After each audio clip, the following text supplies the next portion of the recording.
বিসমিল্লাহির রহমানির রহিম। সুলতান ফুরহান ইবনে school and college কর্তৃক আয়োজিত অনলাইন ক্লাসে নবম ও দশম শ্রেণীর শিক্ষার্থীদেরকে জানাই স্বাগতম। আমি মোহাম্মদ মাহমুদুল হাসান, সহকারী শিক্ষক বাংলা। অনলাইন ক্লাসের ধারাবাহিকতায় আজকে যে বিষয় নিয়ে আলোচনা হবে সেটা হচ্ছে বাচ্চ। আমরা শুরুতে বাচ্চের উৎপত্তিটা জেনে নিই। বস যোগ জ বাচ্চ, এর পরবর্তীতে বাচ্চ কাকে বলে? একই কথা বিভিন্ন ভাবে বলার প্রকাশ ভঙ্গিকেই বাচ্চ বলে।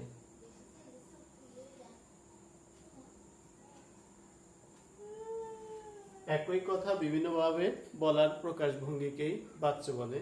যেমন রবীন্দ্রনাথ কর্তৃক গীতাঞ্জলি লেখা হয়েছে, রবীন্দ্রনাথ গীতাঞ্জলি লিখেছেন। তাহলে একই কথা বিভিন্নভাবে বলার প্রকাশ ভঙ্গিকেই বাচ্চ বলে।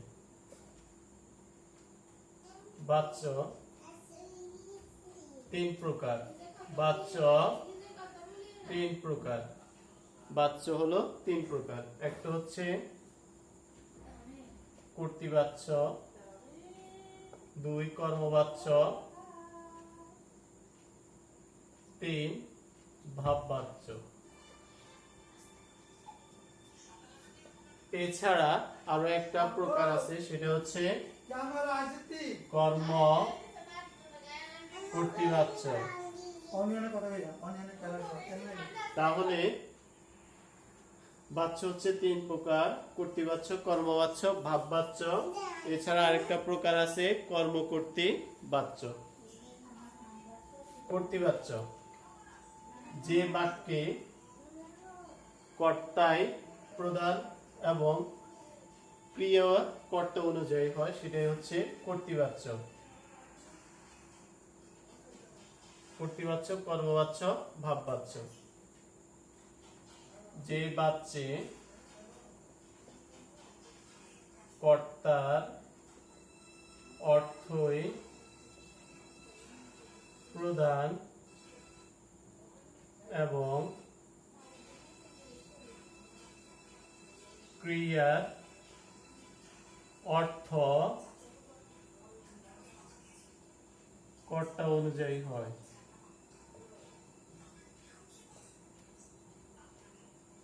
সেটাই হচ্ছে কর্তৃবাচ্য। তাহলে যে বাচ্চে কর্তার অর্থ প্রধান এবং ক্রিয়ার অর্থটা কর্তা অনুযায়ী হয় তাকে কর্তৃবাচ্য বলে। উদাহরণ হিসেবে আমরা বলতে পারি, ছাত্ররা অঙ্ক করছে। ছাত্ররা অঙ্ক করছে, এখানে ছাত্ররা হচ্ছে কর্তৃবাচ্য। কর্তৃবাচ্যে যেমন আরেকটা, শিক্ষক ছাত্রদের পড়াচ্ছেন। শিক্ষক ছাত্রদের পড়াচ্ছেন, এখানে শিক্ষকটা হলো কর্তৃবাচ্য। তাহলে আমরা লিখতে পারি, কর্তৃবাচ্যে কর্তায় শূন্য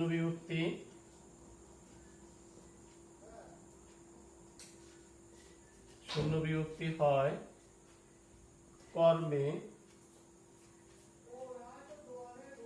শূন্য দ্বিতীয়া বা ষষ্ঠী বিভক্তি হয়। তাহলে কর্তায় শূন্য বিভক্তি, কর্মে শূন্য দ্বিতীয়া ষষ্ঠী বিভক্তি হয়। এখন আমরা কর্তৃবাচ্য কিভাবে চিনব?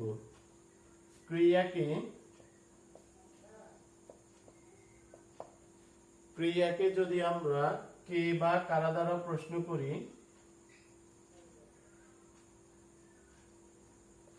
তাহলে যেটা পাবো সেটাই হচ্ছে কর্তৃ বা কর্তা। ক্রিয়াকে কে বা কারা দ্বারা প্রশ্ন করলে, যেমন কারা বল অঙ্ক করছে, ছাত্ররা অঙ্ক করছে।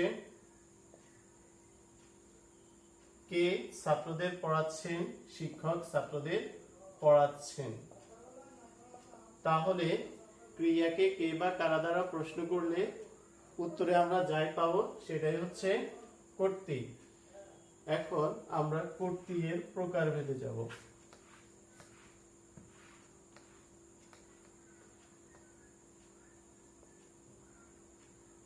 কর্তৃ হচ্ছে 4 প্রকার।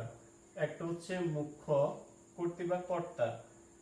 কর্তা হচ্ছে 4 প্রকার। একটা হচ্ছে মুখ্য কর্তা, প্রযোজক কর্তা, প্রযোজ্য কর্তা, আর একটা হচ্ছে ব্যতিহার কর্তা। তাহলে কর্তা হচ্ছে 4 প্রকার। একটা হচ্ছে মুখ্য কর্তা, প্রযোজক কর্তা, প্রযোজ্য কর্তা, ব্যতিহার কর্তা। তাহলে মুখ্য কর্তা হচ্ছে যে কর্তা সরাসরি নিজে কাজটা করে সেটা হচ্ছে মুখ্য কর্তা। যেমন মেয়েরা ফুল তুলছে বা ফুল তোলে। মেয়েরা ফুল তুলছে, এখানে মেয়েরা। তাহলে সরাসরি যে কর্তা কাজ করে সেটা হচ্ছে মুখ্য কর্তা। এখানে মেয়েরা হচ্ছে মুখ্য কর্তা, সরাসরি কাজ করে। প্রযোজক কর্তা যে কর্তা অন্যকে দিয়ে কাজটা করায়। যেমন মা শিশুকে চাঁদ দেখাচ্ছেন, এখানে মা হচ্ছে প্রযোজক কর্তা। মা শিশুকে চাঁদ দেখাচ্ছে, তাহলে মা অন্যকে দিয়ে কাজটা করাচ্ছেন, তাহলে মা হচ্ছে প্রযোজক কর্তা। প্রযোজক কর্তা যাকে দিয়ে কাজটা করান সেটা হচ্ছে প্রযোজ্য কর্তা। এখানে প্রযোজ্য কর্তা হচ্ছে শিশু। প্রযোজক কর্তা যাকে দিয়ে কাজটা করান তাকে প্রযোজ্য কর্তা বলে। মা শিশুকে চাঁদ দেখাচ্ছেন, এখানে শিশু হচ্ছে প্রযোজ্য কর্তা। ব্যতিহার কর্তা যখন 2 কর্তা একই কাজ করে সেটা হচ্ছে ব্যতিহার কর্তা। যেমন ভাগে মহিষে একই ঘাটে জল খায়। এখানে ভাগে মহিষে 2 কর্তা একই কাজ করে, কি খায়? জল খায়। তাহলে ব্যতিহার কর্তা হচ্ছে 2 কর্তা যখন একই কাজ করে তখন সেটা হচ্ছে ব্যতিহার কর্তা। ভাগে মহিষে একই ঘাটে জল খায়। তাহলে কর্তা হচ্ছে 4 প্রকার। একটা হচ্ছে মুখ্য কর্তা, প্রযোজক কর্তা, প্রযোজক কর্তা, ব্যতিহার কর্তা। মুখ্য কর্তা হলো যে কর্তা সরাসরি নিজে কাজটা করে সেটা হচ্ছে মুখ্য কর্তা। যেমন মেয়েরা ফুল তুলছে, এখানে মেয়েরা সরাসরি কাজে অংশগ্রহণ করছে, তাহলে মুখ্য কর্তা হচ্ছে যে কর্তা সরাসরি অংশগ্রহণ করে সেটা হচ্ছে মুখ্য কর্তা। প্রযোজক কর্তা যে কর্তা নিজে অন্যকে দিয়ে কাজটা করায় সেটা হচ্ছে প্রযোজক কর্তা। এখানে মা হচ্ছে প্রযোজক কর্তা। প্রযোজক কর্তা যাকে দিয়ে কাজটা করায় সেটা হচ্ছে প্রযোজক কর্তা। এখানে শিশু হচ্ছে প্রযোজ্য কর্তা। 2 কর্তা যখন একই সাথে করে, একই কাজ করে তখন সেটা হচ্ছে ব্যতিহার কর্তা। এখানে ভাগে মহিষী হচ্ছে ব্যতিহার কর্তা।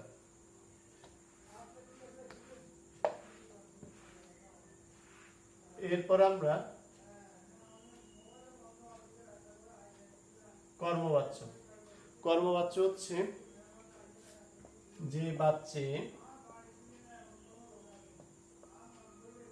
কর্মের অর্থই প্রদান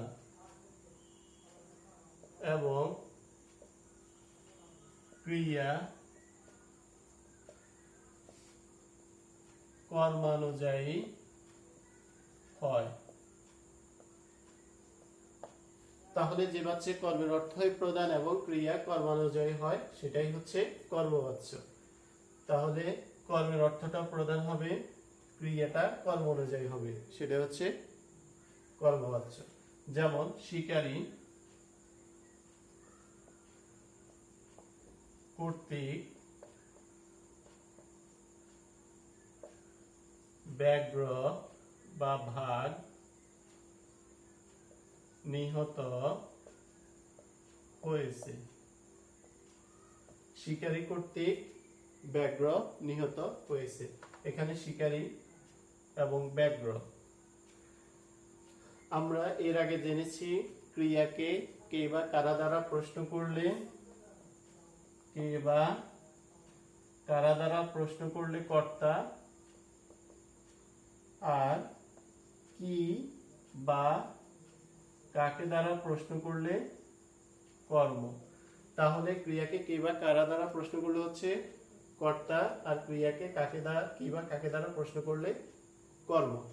এখানে শিকারী কর্তৃক ব্যাঘ্র নিহত হয়েছে। শিকারী কে ব্যাঘ্র নিহত করেছে? কে কর্তা, আর ব্যাঘ্র শিকারী কর্তৃক কি নিহত হয়েছে? বাঘ বা ব্যাঘ্র নিহত হয়েছে। তাহলে এখানে ব্যাঘ্রটা হচ্ছে কি কর্ম। ক্রিয়াকে কি বা কাকে দ্বারা প্রশ্ন করলে যে উত্তর পাবো সেটা হচ্ছে কর্ম। এখন বাচ্চার মধ্যে কর্তায় তৃতীয়া বিভক্তি এবং অনুসর্গের ব্যবহার।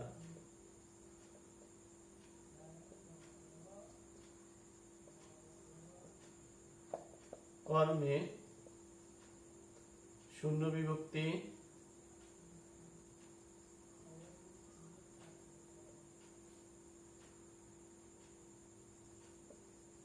কর্মে শূন্য বিভক্তি হয়।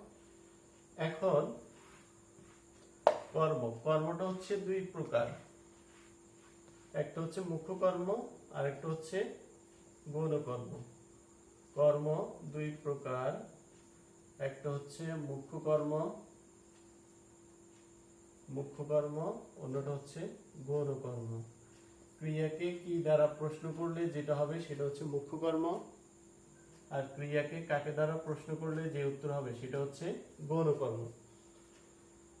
ক্রিয়াকে কি দ্বারা প্রশ্ন করলে সেখানে আমরা প্রাণী এবং অপ্রাণী দুইটাকেই পাবো, কিন্তু ক্রিয়াকে কাকে দ্বারা প্রশ্ন করলে কেবলমাত্র আমরা সেখানে প্রাণী পাবো।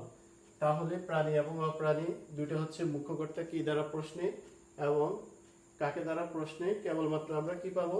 প্রাণীবাচকটা পাবো। যেমন বাবা আমাকে একটি কলম কিনে দিয়েছেন। তাহলে আমরা যদি প্রশ্ন করি কে আমাকে একটি কলম কিনে দিয়েছেন? বাবাটা হচ্ছে কর্তা। বাবা কাকে একটি কলম কিনে দিয়েছেন? প্রাণীবাচক। কাকে? আমাকে। তাহলে এটা হচ্ছে গৌণ কর্ম।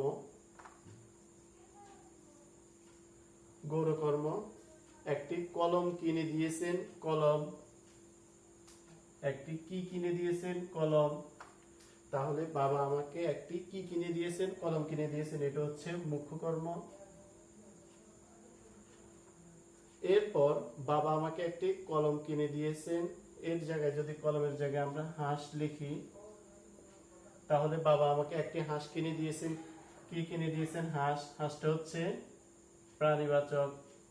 তাহলে আমরা এটা জানলাম মুখ্য কর্মটা অপ্রাণী এবং প্রাণী উভয়টাই হয়। এর পরবর্তীতে বাবা আমাকে একটি কলম কিনে দিয়েছে। এখানে কর্মটা হচ্ছে দুই প্রকার, মুখ্য কর্ম, গৌণ কর্ম। কি দ্বারা প্রশ্ন করলে মুখ্য কর্ম, সেটা প্রাণী এবং অপ্রাণী উভয়টা হতে পারে। গৌণ কর্ম সেটা হচ্ছে প্রাণীবাচক, কাকে দ্বারা প্রশ্ন করলে আমরা সেটা পাবো।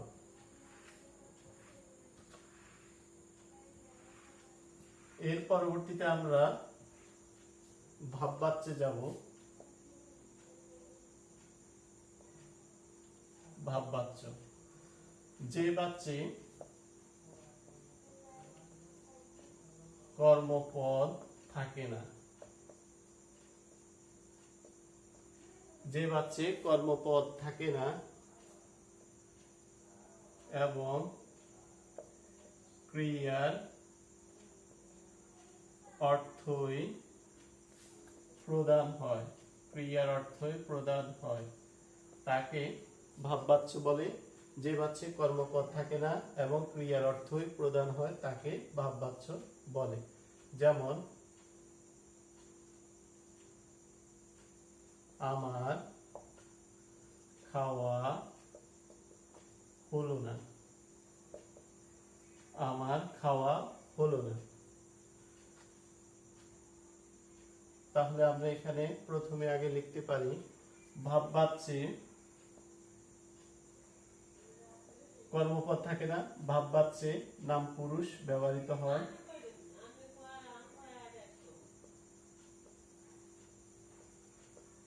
ভাববাচ্যে নাম পুরুষের ব্যবহার হয়। ভাববাচ্যে কর্তায়, ভাববাচ্যে কর্তায় তৃতীয়া বিভক্তি হয়। তৃতীয়া বিভক্তি তৃতীয়া, দ্বিতীয়া ও ষষ্ঠী বিভক্তি হয়। তাহলে ভাববাচ্যে কর্তায় তৃতীয়া, দ্বিতীয়া ও ষষ্ঠী বিভক্তি হয়। আমার খাওয়া হলো না, অর্থাৎ আমার দ্বারা খাওয়া হলো না ইত্যাদি। এর পরবর্তীতে আরেকটা প্রকার আছে, সেটা হচ্ছে কর্ম কর্তৃ বাচ্য। কর্ম কর্তৃ বাচ্য সেটা হচ্ছে যে বাচ্চে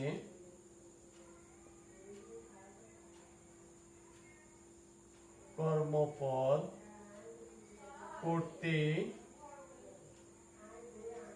কর্তৃস্থানীয়, যে বাচ্চে কর্মপদ কর্তৃস্থানীয় হয়ে বাক্য গঠন করে। যে বাচ্চে কর্মপদ কর্তৃস্থানীয় হয়ে বাক্য গঠন করে সেটা হচ্ছে কর্মকর্তৃ বাচ্য। যেমন বাঁশি বাজে, এখানে কি বাজে? বাঁশি বাজে। তাহলে কি দ্বারা প্রশ্ন করলে যে উত্তর হবে সেটা হচ্ছে কর্ম। আর কর্মটা কিসের স্থানীয় হয়ে আছে? কর্তার স্থানীয় হয়ে আছে। তাহলে যে বাচ্চে কর্মপদ কর্তৃস্থানীয় হয়ে বাক্য গঠন করে সেটা হচ্ছে কর্মকর্তৃ বাচ্য। যেমন বাঁশি বাজে, কি বাজে? বাঁশি বাজে। এখানে বাঁশিটা হচ্ছে কর্ম কর্তৃস্থানীয়, তাই এটা হচ্ছে কর্মকর্তৃ বাচ্য। এখন বাড়ির কাজ, নবম ও দশম শ্রেণীর শিক্ষার্থীরা কমপক্ষে 30টি বাক্য খাতায় লিখে কর্তৃ, কর্ম, ভাব এবং কর্মকর্তৃ স্থানীয় বাচ্য কিনা তা চিহ্নিতকরণ এবং নিজেরা খাতার মধ্যে এগুলা লিখিয়া, এছাড়া পুরো পাঠটাকে ভালোভাবে নিজেরা আয়ত্ত করা। তাহলে বাড়ির কাজ হচ্ছে 30টা বাক্য সঠিকভাবে খাতায় লেখা এবং পরবর্তীতে ওই বাক্যগুলো কর্মবাচ্য, কর্তৃবাচ্য, ভাববাচ্য না কর্মকর্তৃবাচ্য সেটা চিহ্নিত করে খাতায় লেখুন। আজকে এ পর্যন্তই। আল্লাহ হাফিজ।